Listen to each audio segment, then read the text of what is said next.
തിരുവചനം തിരുമധുരം എന്ന പുതിയ എപ്പിസോഡിലേക്ക് നിങ്ങൾക്ക് ഏവർക്കും സ്വാഗതം. പ്രാർത്ഥനയോടെ ഇന്ന് ശുശ്രൂഷ ആരംഭിക്കാം.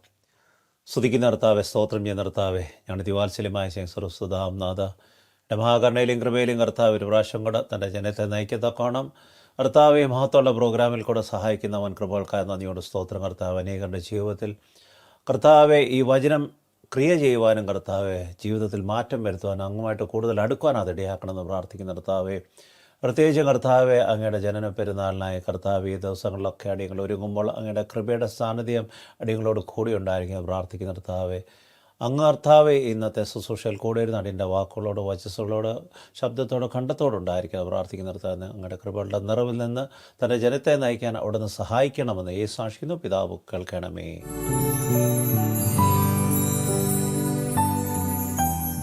ദൈവത്തിൻ്റെ പുന്നാഹത്തിന് മാത്രം ഉണ്ടായിരിക്കട്ടെ. നമ്മുടെ ജീവിതത്തിൽ നമ്മൾ ഏറ്റവും വിലമതിക്കേണ്ടിയ ഒരു ബന്ധമാണ് മാതാവുമായിട്ടുള്ളൊരു ബന്ധം. നമ്മൾ ഈ ഭൂമുഖത്ത് കടന്നു വരുവാൻ ഇടയാകുന്നത് മാതാവിൻ്റെ ത്യാഗവും യാതനകളും വേദനകളും ഒക്കെയാണ്. പക്ഷേ ഇന്നത്തെ ആധുനിക ജനമേഖലകളിൽ പലപ്പോഴും നാം നോക്കുമ്പോൾ കണ്ടുവരുന്ന ഒരു കാര്യം, ആ ബന്ധത്തിന് വേണ്ട രീതിയിൽ ഉള്ള ഒരു ബഹുമാനമോ ആദരവോ സ്നേഹമോ കരുതലോ ലഭ്യമാകാത്ത അവസ്ഥകൾ. പ്രത്യേകിച്ചും നമ്മുടെ നാട്ടിൽ ഇന്ന് നാം തിരിഞ്ഞു നോക്കുമ്പോൾ വൃദ്ധസദനം വർദ്ധിച്ചുകൊണ്ടിരിക്കുന്ന ഒരു കാലയളവാണ്. അത് ആ വൃദ്ധസദനത്തിലായിരിക്കുന്ന വ്യക്തികളുടെ സാഹചര്യങ്ങൾ അങ്ങനെ ആയിട്ടല്ല, അല്ലെങ്കിൽ അവരെ നോക്കുവാൻ കഴിയാത്ത മക്കൾ അല്ലെങ്കിൽ അവരുടെ സന്താനങ്ങൾ ഇല്ലാത്തത് കൊണ്ടല്ല. ഇന്നത്തെ ജീവിത സാഹചര്യത്തിൽ പലപ്പോഴും അവരുടെ മാതാപിതാക്കളെ നോക്കുവാനുള്ള ത്യാഗ മനോഭാവം കാണാത്ത അവസ്ഥ. നാം ചിന്തിക്കുമ്പോൾ എന്തുകൊണ്ടാണെന്ന് പലപ്പോഴും ചിന്തിക്കും. ചില മാതാപിതാക്കൾ പറയുമെന്ന് നമ്മൾ കേൾക്കാറുണ്ട്, ഞങ്ങൾ എത്ര ത്യാഗത്തോടെ കഷ്ടത്തോടെ ഒക്കെയാണ് ഈ മക്കളെ വളർത്തിയതെന്ന്. പക്ഷേ ഒരു നിമിഷം നാം ചിന്തിച്ചു നോക്കണം, നാം വളർത്തിയ കുഞ്ഞുങ്ങൾ നമ്മുടെ ജീവിതത്തിൽ നമ്മുടെ മാതാപിതാക്കളെ എത്രമാത്രം നമ്മൾ കരുതിയിട്ടുണ്ടെന്ന്. അവർ നമ്മുടെ പ്രവർത്തനങ്ങൾ കണ്ടാണ് അവർ വളരുന്നതെന്ന് പലപ്പോഴും നാം ചിന്തിക്കാറില്ല. ഇന്ന് ലോകമെമ്പാടും ഒരു ക്രിസ്മസ് ആഘോഷത്തിനായി ഒരുങ്ങിക്കൊണ്ടിരിക്കുന്ന കാലയളവാണ്. നാം ആയിരിക്കുന്ന സ്ഥലങ്ങളിലൊക്കെ വിപുലകരമായ പല കാര്യങ്ങൾ ഒരുക്കിക്കൊണ്ടിരിക്കുന്ന കാലയളവാണ്. അത് മോൾസ് ആയാലും ചില രാജ്യങ്ങളിലെ തെരുവീതികളൊക്കെ നോക്കുമ്പോൾ പല ഡെക്കറേഷൻസും പല കാര്യങ്ങൾ ആഡംബരമായി ഒരുക്കുകയാണ്.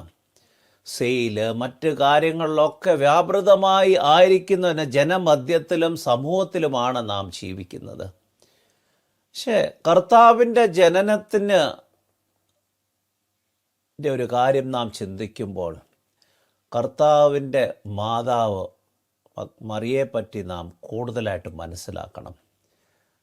ത്യാഗത്തിൻ്റെയും കഷ്ടത്തിൻ്റെയും സഹനത്തിൻ്റെയും പൂർണ്ണമായി ഒരു ഒബീഡിയൻസ്, ഇത് ഒക്കെ കൂട്ടിച്ചേർന്ന ഒരു വ്യക്തിത്വമായിരുന്നു. നാം ആ കാര്യങ്ങൾ കൂടുതലായിട്ട് മനസ്സിലാക്കാൻ ഇടയാകാതെ പോകുന്നത് നാം എപ്പോഴും കർത്താവിൻ്റെ ജനനത്തിൻ്റെ കാര്യം ചിന്തിച്ച് ക്രിസ്മസ് ആഘോഷങ്ങളിൽ നാം മുൻപോട്ട് പോകുന്ന ഒരു കാലയളവിലാണ് ഞാനും നിങ്ങളും ജീവിക്കുന്നത്. ഇന്നത്തെ ആധുനിക സമൂഹത്തിൽ എന്തിനും ഏതിനും ഒരു സെലിബ്രേഷൻസ് മാത്രം ആയി മാറിയിരിക്കുന്നു. യഥാർത്ഥത്തിൽ നാം മനസ്സിലാക്കേണ്ടത് കർത്താവ് ഈ ഭൂമുഖത്ത് കടന്നു വരുവാൻ ഇടയായതും കർത്താവിൻ്റെ മാതാവായി തിരഞ്ഞെടുക്കപ്പെട്ട സാഹചര്യമൊക്കെ നോക്കുമ്പോൾ ഒരു സമർപ്പണത്തിൻ്റെയും ഒരു സഹകരണത്തിൻ്റെയും ഒരു ത്യാഗത്തിൻ്റെയും പ്രവർത്തനമാണ് അവിടെ കാണുവാൻ ഇടയാകുന്നത്. ലൂക്കോസിൻ്റെ സുവിശേഷം 1:28 നാം വായിക്കുമ്പോൾ, ദൂതൻ അവളുടെ അടുക്കൽ ചെന്ന് കൃപ ലഭിച്ചവളെ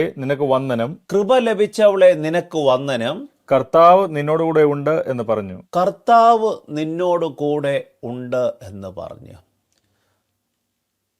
ഇസ്രായേൽ ദേശത്തിലെ ഒരു ഗ്രാമത്തിലെ ഒരു കന്യകയോട് ഇപ്രകാരം ഒരു വന്ദനം കേൾക്കുമ്പോൾ ആ കാലയളവ് വിട്ടിട്ട് ഇന്നത്തെ കാലയളവിൽ പോലും ഇങ്ങനൊരു വന്ദനം കേൾക്കുമ്പോൾ ഒന്നെങ്കിൽ നാം കാണുന്ന എന്തോ കാര്യങ്ങളാണോ അതോ നമുക്ക് മനസ്സിലാകാൻ കഴിയാത്ത എന്തോ സ്വപ്നമാണോ എന്ന് ചിന്തിച്ചു പോകും. കാരണം അവിടെ പറയുന്ന ഒരു കാര്യം, കൃപ ലഭിച്ചവളെ നിനക്ക് വന്ദനം.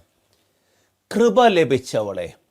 കൃപയെന്ന് പറയുന്ന ഒരു കാര്യം ദൈവസന്നിധിയിൽ നിന്ന് മാത്രം ലഭ്യമാകുന്ന ഒരു കാര്യമാണ്. അത് ഈ ഭൂമുഖത്താർക്കും വാങ്ങിക്കുവാനോ സമ്പാദിക്കുവാനോ കഴിയുകയില്ല. ദൈവത്തിൻ്റെ ദാനമാണ് കൃപ.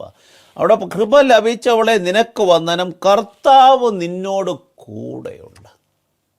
നമ്മുടെ ജീവിതത്തിൽ നാം ഇപ്രകാരം കേൾക്കുവാൻ ആഗ്രഹമുണ്ടോ? ദൈവത്തിൻ്റെ കൃപ ലഭിച്ചവൻ അല്ലെങ്കിൽ ലഭിച്ചവളെ എന്ന് കേൾക്കുവാൻ ആഗ്രഹമുണ്ടോ?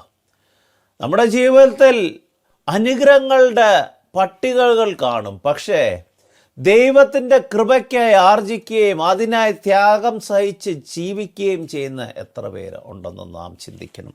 എൻ്റെ മുമ്പോട്ട് വായിക്കുമ്പോൾ 1:34 വായിക്കുമ്പോൾ മറിയ ദൂതനോട് ഞാൻ കന്യകയാകിയാൽ ഇത് എങ്ങനെ സംഭവിക്കും എന്ന് ചോദിച്ചു. അതിനു മുൻപ് ആ വന്ദനത്തിനെ പറ്റിയൊക്കെ മറിയ പറയുന്നുണ്ട്. പക്ഷേ അതൊക്കെ പറയുന്നുണ്ടെങ്കിലും ഇവിടെ നാം കാണുന്ന ഒരു വ്യത്യസ്തത എന്ന് പറഞ്ഞാൽ, നമുക്കറിയാം പഴയ നിയമത്തിൽ മോശയോട് ദൈവം വിളിക്കുമ്പോൾ മോശ പല ഒഴിവുകഴിവുകൾ പറയുന്നുണ്ടെങ്കിൽ ഇവിടെ അങ്ങനൊരു കാര്യം മറിയയുടെ നാവിൽ നിന്ന് വരുന്നില്ല. പക്ഷേ ആത്മാർത്ഥമായ ഒരു സംശയമാണ്. എന്താണ് സംശയം? ഞാൻ കന്യകയാകിയാൽ ഇത് എങ്ങനെ സംഭവിക്കും എന്ന് ചോദിച്ചു. അതിന് മറുപടിയായി കടന്നു വരുന്ന ദൂതൻ, യഹോവയുടെ ആത്മാവ് നിൻ്റെ മേൽ വരികയും അതിനാൽ നീ ഉത്ഭവം ഉണ്ടാകുമെന്നൊക്കെ പറയുന്നുണ്ട്. പക്ഷേ ആ കാര്യങ്ങൾ കേൾക്കുമ്പോഴും മാനുഷികമായ നമ്മുടെ ചിന്തകളിൽ എപ്പോഴും ഒരു സംശയം കാണും. ഇതെങ്ങനെ സംഭവിക്കും? ഇതിനു മുൻപ് ഇപ്രകാരം ഒരു കേട്ടിട്ടില്ല, ഇത് കഴിഞ്ഞും അപ്രകാരം ഒരു കേട്ടതായി മനസ്സിലാക്കുവാൻ കഴിയുന്നില്ല. അതുകൊണ്ട് യഹോവയുടെ ദൂതൻ, കടന്നു വന്ന ദൂതൻ ആ വിശ്വാസത്തെ ഉറപ്പിക്കുവാൻ വേണ്ടി 1-2 കാര്യം പറയുന്നുണ്ട്. 1:36 ഇപ്രകാരമാണ് പറയുന്നത്. 36-37 വായിക്കുമ്പോൾ, നിന്റെ ബന്ധുവായ എലിസബെത്തും വാർദ്ധക്യത്തിൽ ഒരു മകനെ ഗർഭം ധരിച്ചിരിക്കുന്നു. വന്ധ്യ എന്ന് വിളിച്ചു വന്നവൾക്ക് ഇത് 6-ാം മാസം ആകുന്നു. ദൈവത്തിന് ഒരു കാര്യവും അസാധ്യമല്ലല്ലോ എന്ന് ഉത്തരം പറഞ്ഞു. അത്ര വ്യക്തതയോടെയാണ് ദൂതൻ പറയുന്നത്. കാരണം മറിയയ്ക്ക് അറിയാവുന്ന ഒരു ബന്ധുവാണ് എലിസബത്ത്. സക്കറിയ പ്രവാചകന്റെ പുരോഹിതന്റെ ഭാര്യയാണ്. അപ്പോൾ അവർക്ക് കുഞ്ഞുങ്ങളില്ലെന്നും അന്നത്തെ കാലയളവിൽ വന്ധ്യ അല്ലെങ്കിൽ ശരിക്കും പറഞ്ഞാൽ അനുഗ്രഹം ലഭ്യമാകാത്തൊരു ഭവനമെന്നുള്ള അർത്ഥമാണത് യഥാർത്ഥത്തിൽ. അപ്രകാരം ഒരു കാര്യമായിരിക്കുമ്പോൾ അവിടെ പറയുന്നത് എന്താണ്? നിന്റെ ബന്ധുവായ എലിസബത്ത് വാർദ്ധക്യത്തിൽ ഒരു മകനെ ഗർഭം ധരിച്ചിരിക്കുന്നു. വന്ധ്യ എന്ന് വിളിച്ചവൾക്ക് ഇത് 6-ാം മാസമാകുന്നു. 6-ാം മാസം. അപ്പോൾ ദൈവത്തിൻ്റെ കൃപ ലഭിച്ചവരുടെ ജീവിതത്തിൽ, ദൈവിക സാന്നിധ്യം നിറഞ്ഞവരുടെ ജീവിതത്തിൽ അസാധ്യമായൊരു കാര്യമില്ലെന്നാണ്. അതായത് ദൈവം തിരഞ്ഞെടുത്തു കഴിഞ്ഞാൽ ദൈവത്തിന് പ്രവർത്തിക്കുവാൻ അസാധ്യമായതൊന്നുമില്ലെന്ന് വ്യക്തതയോട് ദൂതൻ പറയുകയാണ്. അത് കേട്ട് മറിയ ആ എലിസബത്തിനെ കാണാൻ പോകുമ്പോൾ അതിനു മുൻപ് പറയുന്ന കാര്യമാണ്. 1:38 ഇപ്രകാരമാണ് മറിയ പറയുന്നത്. അതിന് മറിയ ഇതാ ഞാൻ കർത്താവിന്റെ ദാസി, നിന്റെ വാക്കുപോലെ എനിക്ക് ഭവിക്കട്ടെ എന്ന് പറഞ്ഞു. നിന്റെ വാക്കുപോലെ എനിക്ക് ഭവിക്കട്ടെ. സമ്പൂർണമായ ഒരു സമർപ്പണവും അനുസരണവും. അത് കഴിഞ്ഞ് അവിടെ പിന്നെ ഒരു ചോദ്യവുമില്ല. അവിടെ പറയുന്നത് എന്താണ്? ഇതാ ഞാൻ കർത്താവിൻ്റെ ദാസി, നിന്റെ വാക്കുപോലെ എനിക്ക് ഭവിക്കട്ടെ എന്ന് പറഞ്ഞു. സമ്പൂർണമായ ഒരു ഉപാധിയില്ലാത്ത സമർപ്പണവും അനുസരണവും. ഇന്ന് പലപ്പോഴും നമ്മുടെയൊക്കെ ജീവിതത്തിൽ നമ്മുടെ കുഞ്ഞുങ്ങളെ നമുക്ക് ദൈവസന്നിധിയിൽ വളർത്തുവാൻ കഴിയാത്തത് നമുക്ക് അപ്രകാരമുള്ള ഒരു സമർപ്പണമോ അനുസരണമോ ദൈവസന്നിധിയിൽ ഉണ്ടോ എന്നൊന്ന് ചിന്തിക്കണം. കർത്താവിൻ്റെ മാതാവായി തെരഞ്ഞെടുത്ത മറിയയുടെ ജീവിതത്തിലെ ആ ഒരു കാര്യം സമ്പൂർണമായൊരു സമർപ്പണവും അനുസരണവുമാണ് യഥാർത്ഥത്തിൽ ദൈവിക ഇഷ്ടത്തിന് പൂർത്തീകരണത്തിലേക്ക് നയിക്കത്തക്കവണ്ണം ഒരുക്കുവാൻ ഇടയാകുന്നത്. ലൂക്കോസിൻ്റെ സുവിശേഷം 1:41-45 വരെ നാം മറിയ എലിസബത്തിനെ കാണാൻ പോകുമ്പോൾ എലിസബത്തിൻ്റെ പ്രതികരണത്തെ പറ്റി നമുക്കൊന്ന് മനസ്സിലാക്കാം. മറിയയുടെ വന്ദനം എലിസബത്ത് കേട്ടപ്പോൾ ശിശു അവളുടെ ഗർഭാശയത്തിൽ തുള്ളി. എലിസബത്ത് പരിശുദ്ധാത്മാവിൽ നിറഞ്ഞു. അവൾ ഉച്ചത്തിൽ വിളിച്ചു പറഞ്ഞത് സ്ത്രീകളിൽ നീ അനുഗ്രഹിക്കപ്പെട്ടവൾ, നിന്റെ ഗർഭഫലവും അനുഗ്രഹിക്കപ്പെട്ടത്. എന്റെ കർത്താവിന്റെ മാതാവ് എന്റെ അടുക്കൽ വരുവാൻ തക്ക യോഗ്യത എനിക്ക് എവിടെ നിന്നുണ്ടായി? നിന്റെ വന്ദനസ്വരം എന്റെ ചെവിയിലെത്തിയപ്പോൾ ശിശു എന്റെ ഗർഭാശയത്തിൽ ആനന്ദം കൊണ്ട് തുള്ളി. കർത്താവ് തന്നോട് അരുളി ചെയ്തത് നിവൃത്തിയാകുമെന്ന് വിശ്വസിച്ചവൾ ഭാഗ്യവതി. രണ്ട് കാര്യം. ഒന്ന്, മറിയ അവിടെ കടന്നു ചെന്ന് വന്ദനം പറയുമ്പോൾ ഗർഭാശയത്തിലുള്ള ശിശുവിന് സന്തോഷം വരിക. അതായത് കർത്താവിൻ്റെ മാതാവ്, കർത്താവിൻ്റെ കൃപ ലഭിച്ചവളുടെ വന്ദനത്തിൽ മറ്റുള്ളവർക്ക് കൃപ ലഭിക്കുന്ന അവസ്ഥ. ഇന്ന് എൻ്റെയും നിങ്ങളുടെയും ആത്മീയ ജീവിതത്തിൽ അപ്രകാരം കൃപ ലഭിച്ചവരാണോ എന്ന് നാം ചിന്തിക്കണം. നാം ദേവാലയങ്ങളിലും ശുശ്രൂഷകളിലും മറ്റെല്ലാ കാര്യത്തിലും പങ്കുചേരുകയും പ്രവർത്തിക്കുകയും ചെയ്യുന്നുണ്ടെങ്കിലും എൻ്റെ കർത്താവിൻ്റെ കൃപ എൻ്റെ മേലുണ്ടോ എന്നൊന്ന് നാം ചിന്തിക്കണം. നാം മറ്റുള്ളവരോട് ഇടപെടുമ്പോൾ അവർക്ക് കർത്താവിൻ്റെ സ്നേഹം, സമാധാനം, സ്വാന്തനം അനുഭവമാക്കുവാൻ കഴിയുന്നുണ്ട്, സന്തോഷം അനുഭവമാക്കുവാൻ കഴിയുന്നുണ്ട്. ഇവിടെ പറയുന്നത് എന്താണ്? ഗർഭാശയത്തിൽ ശിശു തുള്ളിയെന്ന്. എലിസബത്ത് പരിശുദ്ധാത്മാവിൽ നിറഞ്ഞു. ഇന്ന് ഒരു കർത്താവിൻ്റെ ജനന പെരുന്നാളിനായി നാം ഒരുങ്ങുന്ന കാലയളവിൽ നാം ഒരു നിമിഷം ചിന്തിക്കണം. ആർഭാടമായ പല കാര്യങ്ങൾ നാം ഒരുക്കുമ്പോൾ അതിൻ്റെ മധ്യത്തിൽ കർത്താവുണ്ടോ? കർത്താവിൻ്റെ സാന്നിധ്യമുണ്ടോ? കർത്താവിൻ്റെ കൃപയുണ്ടോ? കാരണം ഇവയുണ്ടെങ്കിൽ മാത്രമേ കർത്താവിൻ്റെ സാന്നിധ്യത്തിൽ നമുക്ക് അത് അനുഭവമാക്കുവാൻ കഴിയുകയുള്ളൂ. അതിൻ്റെ രണ്ടാം കാര്യത്തിൽ പറയുന്നത് എന്താണ്? കർത്താവ് തന്നോട് അരുളി ചെയ്തത് നിവൃത്തിയാകുമെന്ന് വിശ്വസിച്ചവൾ ഭാഗ്യവതി. ദൂതൻ വന്ന് പറഞ്ഞത് എന്താണ്? പരിശുദ്ധാത്മാവ് നിൻ്റെ മേൽ വരും, നീ ഗർഭം ധരിക്കും. അത് പൂർണ്ണമായി ഉൾക്കൊള്ളുകയും വിശ്വസിക്കുകയും സമർപ്പിക്കുകയും അനുസരിക്കുകയും ചെയ്തത് അവിടെയാണ്. 43 പറയുന്നത്, എൻ്റെ കർത്താവിൻ്റെ മാതാവ് എൻ്റെ അടുക്കൽ വരുവാൻ തക്കവണ്ണം യോഗ്യത എനിക്ക് എവിടെ നിന്നുണ്ടായി? പ്രിയ സഹോദര സഹോദരി, നാം ഈ ആഡംബരമായി കാര്യങ്ങൾ ഒരുക്കുമ്പോൾ നമ്മുടെ ഭവനത്തിലേക്ക് കർത്താവിൻ്റെ ആഗമനമുണ്ടോ എന്നൊന്ന് ചിന്തിക്കണം. കർത്താവിൻ്റെ ആഗമനം ആ ഡിസംബർ 25 നാം ഒരുക്കുന്ന ഭക്ഷണത്തിലും അല്ലെങ്കിൽ കടന്നു വരുന്ന വിരുന്നിൽ വരുന്ന വ്യക്തികളിലുമല്ല കർത്താവിൻ്റെ ആഗമനം. കർത്താവിൻ്റെ ആഗമനം എന്ന് പറയുമ്പോൾ എൻ്റെ ഭവനത്തിൽ കടന്നു വരുന്നവർക്ക് കർത്താവിൻ്റെ സ്വാതന്ത്ര്യവും സമാധാനവും സ്നേഹവും കരുതലും അനുഭവം കഴിയണം. നമ്മോട് ഇടപെടുന്നവർക്ക് അത് അനുഭവമാക്കുവാൻ കഴിയും. അപ്പോൾ മാത്രമേ എനിക്കും നിങ്ങൾക്കും പറയുവാൻ കഴിയുകയുള്ളൂ, എൻ്റെ ജീവിതത്തിൽ കർത്താവിൻ്റെ കൃപ ലഭിച്ചിട്ടുണ്ടെന്ന്. കർത്താവിൻ്റെ ജനം എന്ന് പറയുന്നത് എൻ്റെയും നിങ്ങളുടെയും ജീവിതത്തിൽ കർത്താവിൻ്റെ കൃപ ലഭിച്ച് ജീവിക്കുന്നവരായി തീരണമെന്നാണ്. അല്ലാതെ വർഷത്തിൽ ഒരു ദിവസം ആർഭാടത്തോടെ വലിയ വിരുന്നൊരുക്കുന്നതല്ല കർത്താവിൻ്റെ കൃപ.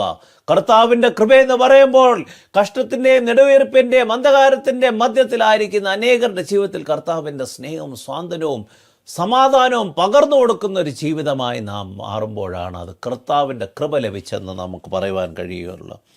ലൂക്കോസിൻ്റെ സുവിശേഷം 2:4-5 വായിക്കുമ്പോൾ, അങ്ങനെ യോസഫും ദാവീദിന്റെ ഗൃഹത്തിലും കുലത്തിലും ഉള്ളവനായതുകൊണ്ട് അങ്ങനെ യോസഫും ദാവീദിന്റെ ഗൃഹത്തിലും കുലത്തിലും ഉള്ളതായതുകൊണ്ട് ഗലീലയിലെ നസ്രേത്ത് എന്ന പട്ടണത്തിൽ നിന്ന് ഗലീലെ നസ്രേത്ത് എന്ന പട്ടണത്തിൽ നിന്ന് യഹൂദിയയിൽ ബേത്ലഹേം എന്ന ദാവീദിന്റെ പട്ടണത്തിലേക്ക് യഹൂദയിൽ ബേത്ലേം എന്ന ദാവീദിന്റെ പട്ടണത്തിലേക്ക് തനിക്കായി വിവാഹ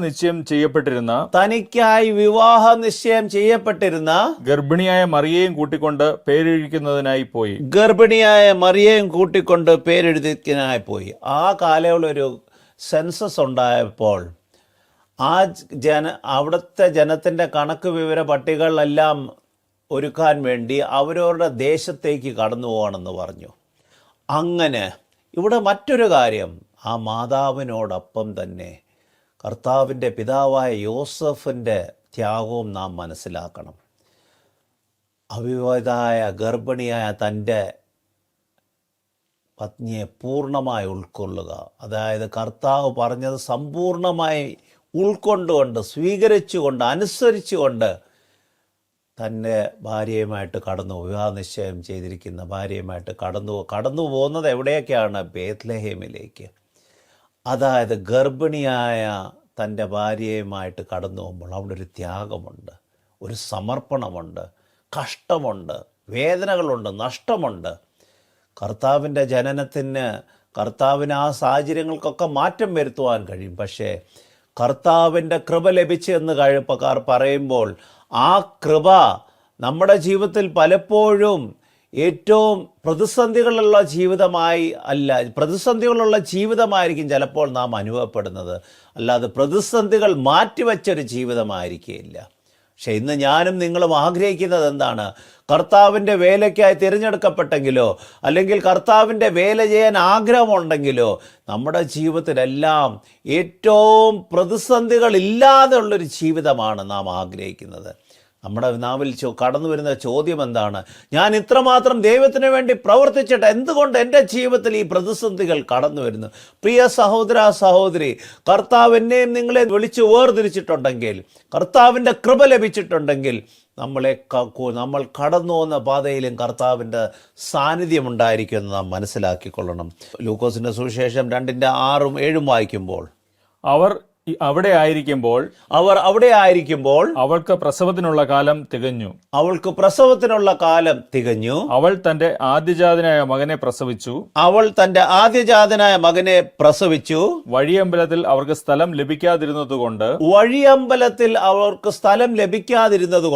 അവൾ അവനെ ശീലകളിൽ പൊതിഞ്ഞ് പുൽത്തൊട്ടിയിൽ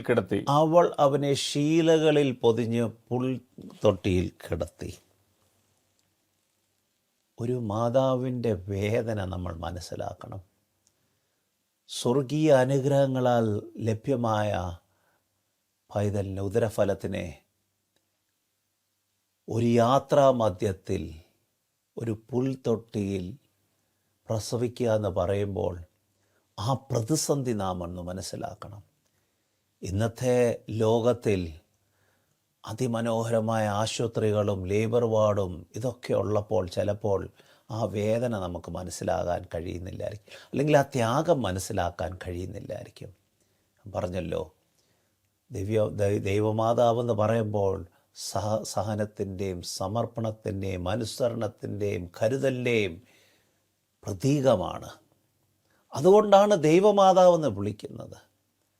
അതുകൊണ്ടാണ് ആ തെരഞ്ഞെടുപ്പിന് അർത്ഥവത്ത് ആകുവാൻ തീർന്നത്. ആ സാഹചര്യങ്ങളെ വകവെക്കാതെ ദൈവിക കാര്യങ്ങൾ പൂർണ്ണമായി ഉൾക്കൊണ്ടുകൊണ്ട് ജീവിതം മുമ്പോട്ട് നയിച്ച അവസ്ഥ നാം ഒന്ന് ചിന്തിക്കാം. ദൈവം ഇത്രമാത്രം കൃപ കൊടുത്തിട്ട് എന്തുകൊണ്ട് ദൈവത്തിന് ആ സാഹചര്യങ്ങൾക്ക് മാറ്റം വരുത്തുവാൻ കഴിയുന്നില്ല? ആ സെൻസസ് ദൈവത്തിന് മാറ്റിവെക്കാൻ കഴിയില്ലായിരുന്നോ? ദൈവം നമ്മുടെ ജീവിതത്തിൽ പ്രവർത്തിക്കുന്ന ഓരോ പ്രവർത്തനങ്ങൾക്കും അതിൻ്റേതായ ഉത്തരമുണ്ട് ദൈവത്തിൻ്റെ സന്നദ്ധയിൽ, അതിൻ്റേതായ കാര്യങ്ങളുണ്ട് ദൈവസന്നദ്ധയിൽ. കാരണം ഈ പുൽത്തൊട്ടിൽ അവിടെ പ്രസവിക്കുമ്പോൾ ഏറ്റവും ഹീനകരമായ ഒരു പ്രസവമാണത്. അപ്പോൾ അതിൽ താഴ്ന്ന ഒരു പ്രസവമില്ല.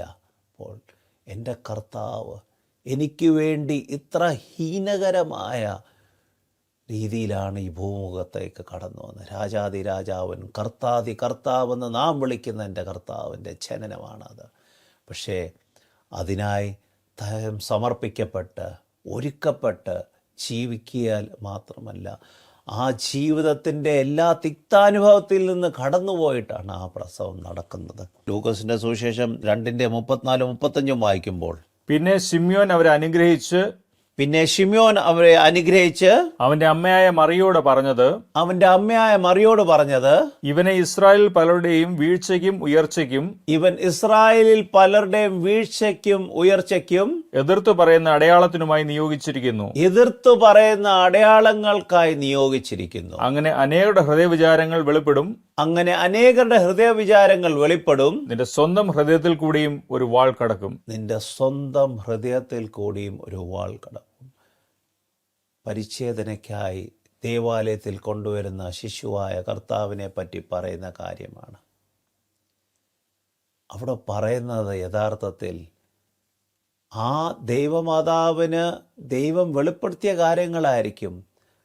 ഏത് വേദനകരമായ അവസ്ഥയാണ് തനിക്ക് നൽകിയിരിക്കുന്ന ഉദരഫലം കടന്നു പോകാൻ പോകുന്നതെന്ന്.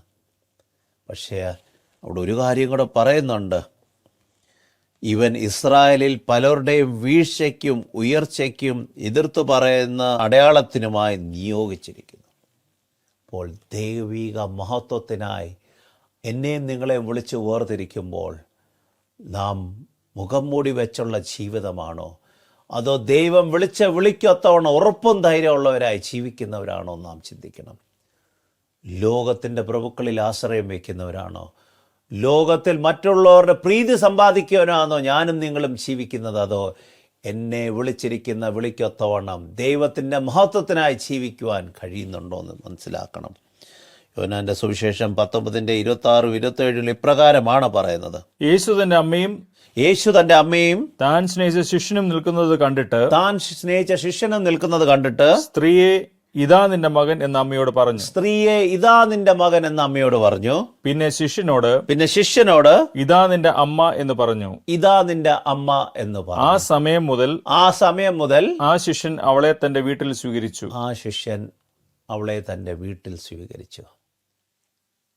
ത്യാഗം സഹിച്ച് വേദനയോടെ കഷ്ടത്തിൻ്റെയും നെടുവീർപ്പിൻ്റെയും മധ്യത്തിൽ ജീവിതം നയിച്ച മാതാവിൻ്റെ ജീവിതത്തിൽ ക്രൂശിലേക്ക് മരണത്തിൻ്റെ സമയത്തിൽ പോലും തൻ്റെ മാതാവിന് വേണ്ടി കരുതുന്ന കർത്താവ്, തൻ്റെ മാതാവിൻ്റെ ആവശ്യങ്ങൾ മനസ്സിലാക്കി തൻ്റെ ശിഷ്യന് സമർപ്പിച്ച് കൊടുക്കുന്ന, അതായത് നീ എൻ്റെ മാതാവിനെ കാത്തുകൊള്ളുക. പറയുന്നത് എന്താണ്? സ്ത്രീയെ ഇതാ നിൻ്റെ മകൻ, ഇതാ നിൻ്റെ അമ്മ. ശിഷ്യനോട് നാം നമ്മുടെ കുഞ്ഞുങ്ങളെ ദൈവകൃപയിൽ വളർത്തുകയാണെങ്കിൽ എത്ര കാലം കഴിഞ്ഞാലും അവർ ദൈവിക കൃപയിൽ നിന്ന് മാറുക മാത്രമല്ല, പിതാവിൻ്റെയും മാതാവിൻ്റെയും ബന്ധത്തിൻ്റെ അർത്ഥം മനസ്സിലാക്കുവാൻ കഴിയും. പക്ഷെ അത് മനസ്സിലാക്കണമെങ്കിൽ ഇന്ന് നാം ആയിരിക്കുന്ന സാഹചര്യത്തിൽ നാം എത്രമാത്രം നമ്മുടെ മാതാപിതാക്കൾക്ക് വേണ്ടി ചിന്തിച്ചിട്ടുണ്ടോ, പ്രവർത്തിച്ചിട്ടുണ്ടോ എന്നത് ചിന്തിക്കണം. അവർക്ക് വേണ്ടി ചിന്തിക്കുകയും പ്രവർത്തിക്കുകയും ചെയ്യുമ്പോൾ എനിക്കും നിനക്കും ദാനമായി തന്നിരിക്കുന്ന, നമുക്ക് തന്നിരിക്കുന്ന മക്കൾ നമ്മളെപ്പറ്റി ചിന്തിക്കുവാൻ ഇടയാകും. ഈ ക്രിസ്മസിൽ ആ ദൈവമാതാവിൻ്റെ ജീവിതം നമ്മുടെ ജീവിതത്തിനൊരു മാതൃകയായിക്കൊള്ളട്ടെ. സമ്പൂർണമായ സമർപ്പണം, അനുസരണം, കരുതൽ, ത്യാഗം, സ്നേഹത്തിൻ്റെ നിറവാണ് അവിടെയൊക്കെ മനസ്സിലാക്കുവാൻ കഴിയുന്നത്.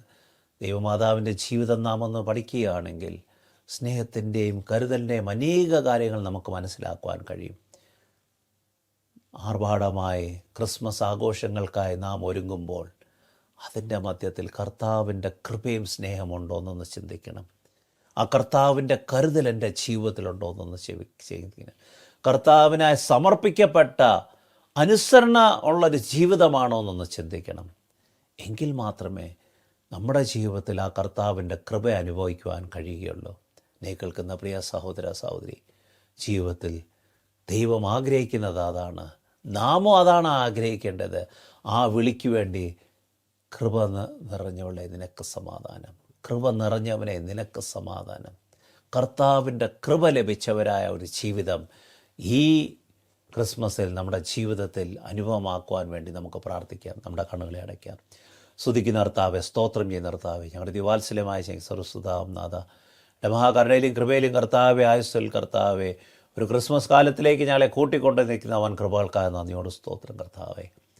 വർഷങ്ങളായ കർത്താവേ, ആഘോഷങ്ങളുടെയും അനേകമായ ലൗകിക കാര്യങ്ങൾ ഞങ്ങൾ ഏർപ്പെട്ട് ജീവിച്ചെങ്കിൽ കർത്താവേ, ഈ സമയത്ത് അങ്ങയുടെ മാതാവിനെ പറ്റി ഒന്ന് ചിന്തിക്കുവാൻ, ആ ത്യാഗത്തെപ്പറ്റി ഒന്ന് മനസ്സിലാക്കുവാൻ, ആ സമർപ്പണത്തെപ്പറ്റി ഒന്ന് ചിന്തിപ്പാൻ തന്ന അവസരത്തിനായി നന്ദിയോട് സ്തോത്രം.